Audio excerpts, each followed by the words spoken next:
This is Tim with Online Big Blue, bringing you the best in New York Giants sports talk and entertainment. Today, we wanted to do an interesting topic. Yannick Ngakoue. Yannick. I never know. We actually called the press office over at the Jacksonville Jaguars and tried to get a proper pronunciation of his name. And I know it's Yannick Ngakoue. I never know how to say his name.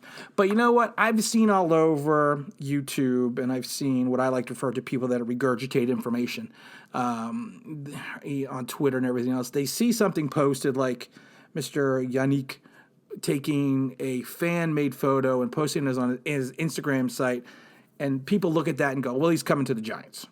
And then Justin Tuck turns around and says he doesn't have a problem wearing the number, and Yannick likes the post, and he's coming to the Giants.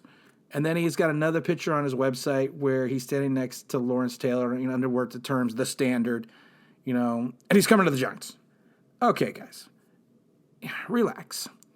You got your information from a social media page. You got your information from a second-rate Giant website, and you're getting for your information from a third-rate Giant reporter. You need to all just relax a minute, because I'm going to explain to you why Yannick may be coming and may not be coming. But we're going to do it by the fact that we are going to do research, which we've already done. I always like to point out the fact that we called the Matt Rule hiring in with the Carolina Panthers 19 hours before it happened. And how did we do that? We actually sat down and made some phone calls, talked to some people, found out some information. And then, like I said, we did our podcast. So I want to just kind of break down why Yannick may or may not be coming to the Giants. But let's not just take the information off social media and say that's the truth. All right, let's just get into the basic facts. There is going to be a number of teams that are going to be vying for his service.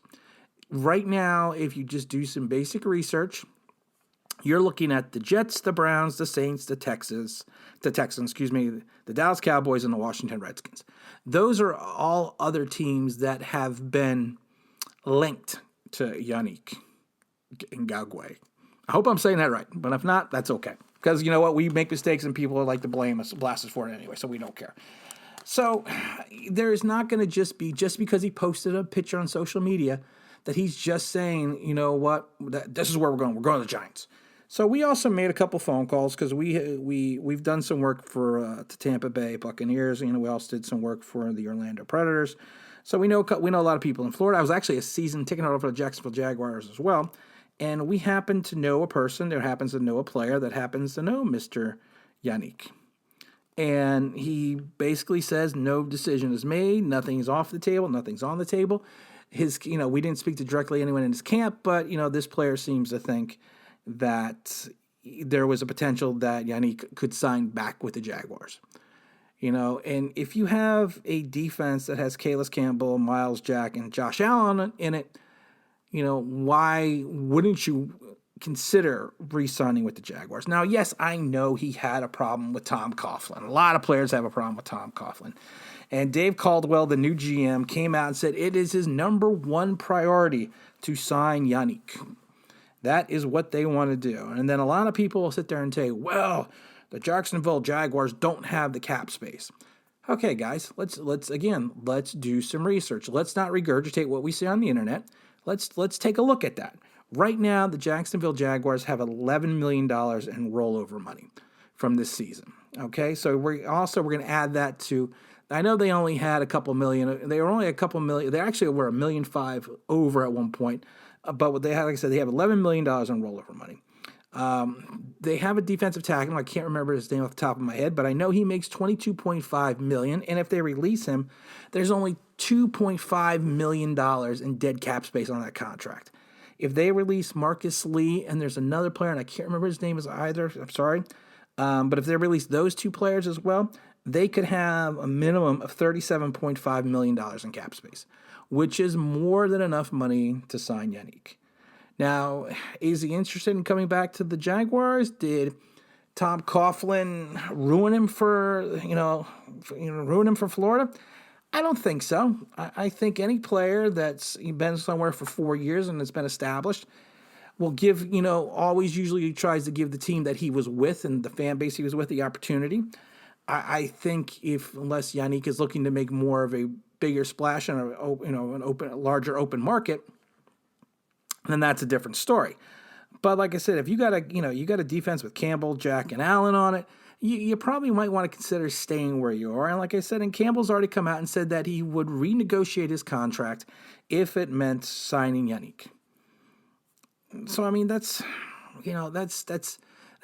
another information that could be swaying to another direction of him not coming to the Giants. Also, let's just take a look at his upbringing. So should we say he was, he grew up in the Washington D.C. area. He went to the University of Maryland. So I know I was making fun of University of Maryland. I'm sorry, guys. His mom still lives in Maryland. So if anything, he may have an affinity to wanting to go home and play for the Redskins and be near home. The Redskins also have the available cap space, and the Redskins also have a needed defensive end. So it's not a slam dunk because he posted something on social media that was a fan pick that he's coming, that's the secret message that he's coming to the Giants. No, guys, that's not. He's not going to tip his hand this early. Free agency doesn't start till March. So you really think he's going to tip his hand this early that he's coming to the Giants? But I just love the shit on stuff. I'm sorry. The stuff you see on YouTube is like, well, he's coming because he posted this. Okay, guys, let's do more research on that before we just start spouting information off. And also, not that I'm saying that Yannick is not a good player. He is an excellent player. But you know what? It's a scary comparison, but he reminds me a lot of Olivier Vernon. Now, we broke it down and did a little bit more research. They are exactly both the same height.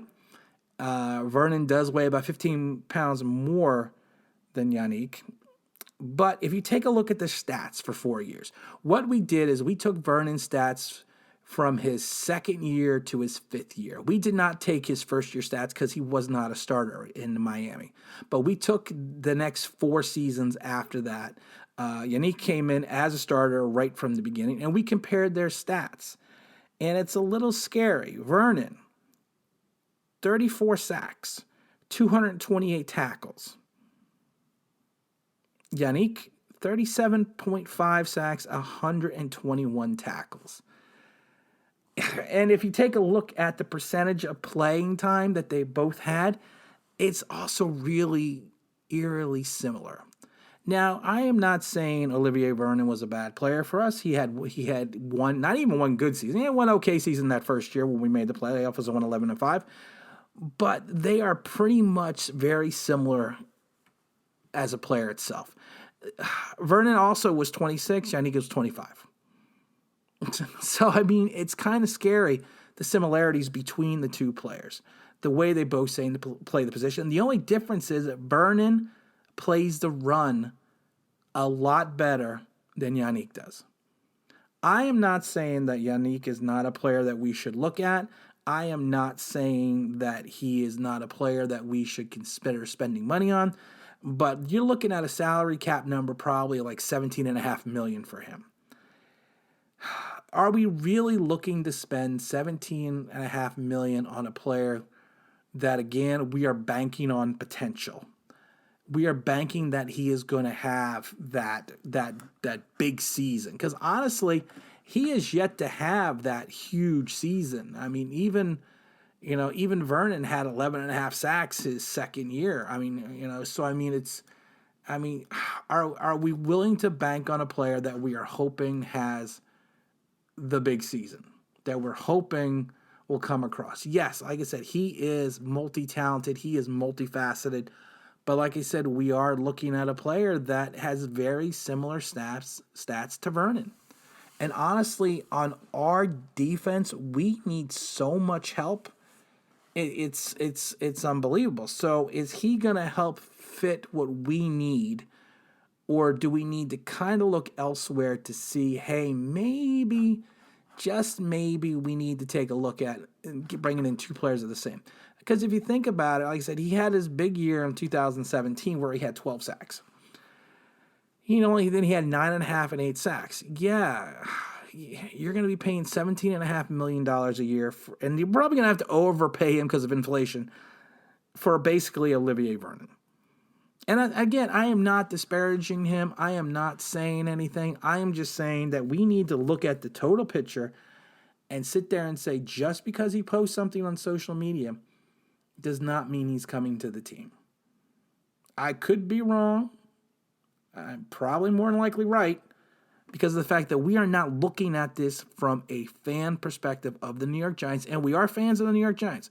We are looking at it from a football perspective, from a personality perspective, and from what, just the overall picture in general. We have to look at what he's doing in free agency, what teams want him in free agency, where he came from, where he grew up, where he went to college, who has the available money. So it's not a slam dunk because he posted a picture or reposted a picture of a fan photo that he's coming to the Giants. So I think everyone needs to pump their brakes, slow down. They get too early, get too excited. And like I said, let's not keep repeating the information, and let's not keep just having, taking information and running wild with it, because the majority of the time when these things come out, at the end of the day, he ends up signing back with Jacksonville or he signs somewhere else. That's just the way it is. And I think that I wish more people on YouTube would actually do more research, look into things, make some phone calls, see what's going on, and then make an assessment from there. Not just go crazy and say, oh, he's coming, because we don't know that. So like I said, do I hope he comes? No, he's not my favorite defensive end.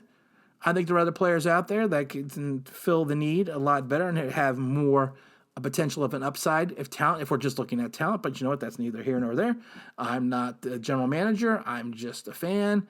And we hope they sign the best players available that are going to make our team better in 2020. Again, this is Tim with Online Big Blue, bringing you the best in New York Giants sports talk and entertainment. And we know you have the opportunity to watch other channels and watch other people. But you know what? I just want to thank you for taking out the time and giving us a listen and giving us a watch. Thanks again.